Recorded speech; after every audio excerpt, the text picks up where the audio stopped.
Thank you. Wichita's largest employer is furloughing workers. About 700 Spirit workers are required to take 3 weeks off unpaid.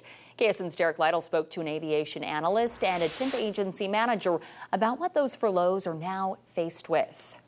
Julia, the furlough begins October 28th, and with those holidays right around the corner, those workers are now scrambling to find temporary work. A temp agency manager tells me they've already spoken to dozens of those Spirit workers desperate to find short-term wages. Star McCoy, a temp agency manager in Wichita, says the furlough announcement of 700 Spirit AeroSystems workers was hard to hear. It is a little bit saddening just to hear, with the holidays coming up, that people are really going to have to figure out what to do to suffice to take care of their families. She says dozens of furloughed Spirit workers have already come through their doors, and she says they have daily manufacturing or warehouse positions. People can come in at 6 a.m. and get that day.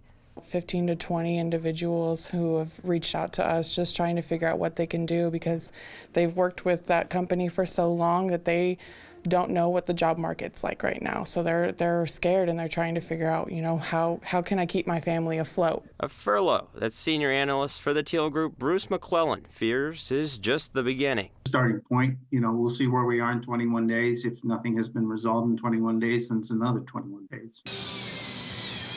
Spirit's move impacts people working on the 767 and 777 programs. A company spokesperson says they've built so many of that type of plane body that they simply don't have more space to store more. Another driving factor, the ongoing machinist strike at Boeing, which is in its second month. What is the other alternative? The other alternative, Boeing goes bankrupt and 33,000 people in the Seattle area lose their jobs. Not going to happen. So some way or another, it's going to get resolved. And it's going to get resolved, maybe not in a month, but maybe 2 months. Now, McClellan says the order books are full, and the aviation industry moving forward should be healthy after those strikes are sorted out. As for those furloughed workers, I'm told you can bring your I-9 documents to a temp agency, and they should be able to find you a job for that day. Here for you, Derek Lytle, KSN News 3. Derek, thank you. The city